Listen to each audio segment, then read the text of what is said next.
നാടിനെ മുഴുവൻ ഞെട്ടിച്ച, കേരളത്തെ മുഴുവൻ ഞെട്ടിച്ച ഒരു കൊലപാതക വാർത്ത. അതും ഒരു 13-കാരിക്ക് എങ്ങനെയാണ് ഇത്ര വലിയൊരു കൊലപാതകം ആസൂത്രണം ചെയ്യാൻ, കൊട്ടേഷൻ നൽകാൻ കഴിയുന്നത് എന്നുള്ളൊരു വലിയ ചോദ്യമാണ് ഈ വാർത്ത പുറത്തു വന്നപ്പോൾ ഉണ്ടായിരുന്നത്.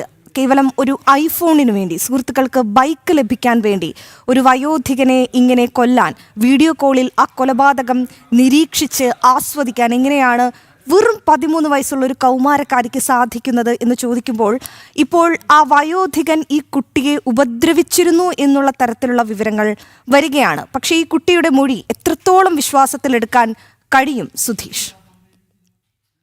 അതിര സാധാരണ ഒരു മനുഷ്യ മനസാക്ഷിക്ക് വിശ്വസിക്കാൻ കഴിയാത്ത ഒരു കൊലപാതകമാണ് കരുവറ്റയിൽ നടന്നിട്ടുള്ളത്. ഇത് വളരെ ആസൂത്രിതമായി കൗമാരക്കാരാണ് നടത്തിയത് എന്നതാണ് ഏറ്റവും ഞെട്ടലോടെ നമുക്ക് കേൾക്കേണ്ടി വരുന്നത്.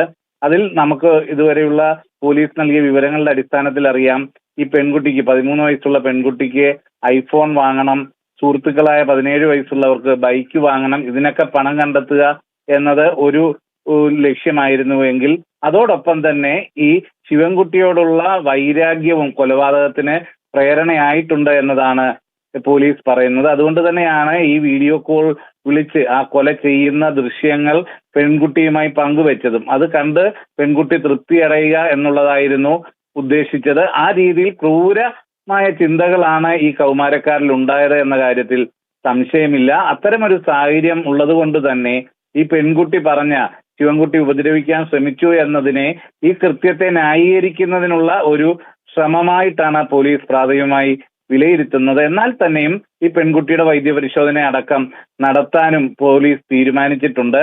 ആ സാഹചര്യത്തിൽ തന്നെ പെൺകുട്ടി നിരോധിത ലഹരി ഉപയോഗിക്കുമെന്നുള്ള ചില സൂചനകൾ ലഭിച്ചതിന്റെ അടിസ്ഥാനത്തിൽ അത്തരം കാര്യങ്ങളിലും വ്യക്തത വരുത്താൻ പോലീസ് ശ്രമിക്കുന്നുണ്ട്. എന്തുതന്നെയായാലും ഈ കൊലപാതകത്തിനപ്പുറം മറ്റു ചില കേസുകൾ കൂടി ഇതിന്റെ പിന്നാലെ വരാനുള്ള സാധ്യതയും നിലനിൽക്കുന്നു. എന്തുതന്നെയായാലും കൃത്യം നിർവഹിച്ചത് ഈ 3 കൗമാരക്കാർ, 17 വയസ്സ് മാത്രം പ്രായമുള്ള കൊല്ലം പരവൂരുകാരാണ് എന്ന് സ്ഥിരീകരിച്ചിരിക്കുന്നു. അത് ആസൂത്രണം ചെയ്തത് ഈ പെൺകുട്ടിയാണ്. ഈ വീട്ടിൽ സ്വർണം ഇരിക്കുന്നു എന്ന കാര്യമടക്കം ഈ കൗമാരക്കാരെ അറിയിച്ചതും പെൺകുട്ടിയായിരുന്നു എന്ന കാര്യവും ഇതിനോടകം ബോധ്യപ്പെട്ടിട്ടുണ്ട്. അതിന്റെ എല്ലാം അടിസ്ഥാനത്തിൽ തുടർ നടപടിയുമായി പോകുമ്പോഴും ജുവനൈൽ ജസ്റ്റിസ് കോർട്ട് വഴിയായിരിക്കും ഇത് സംബന്ധിച്ച കൂടുതൽ നടപടികൾ ഉണ്ടാവുക എന്നതാണ് മനസ്സിലാക്കാൻ കഴിയുന്നത്. ജുവനൈൽ കോർട്ടിൽ ആവും ഇവരെ ഹാജരാക്കുകയും ചെയ്യുക.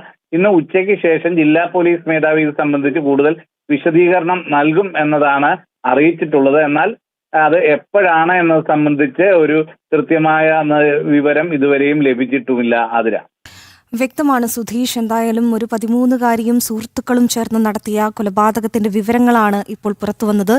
എന്തായാലും ഈ പെൺകുട്ടി ഈ വീഡിയോ കോളിലൂടെ ഈ കൊലപാതകം കാണാൻ, നിരീക്ഷിക്കാൻ ആവശ്യപ്പെട്ടു എന്നുള്ളതും അത് കണ്ട് തൃപ്തി അടഞ്ഞു എന്നുള്ളതും അത് വളരെ പ്രധാനപ്പെട്ടതാണ്.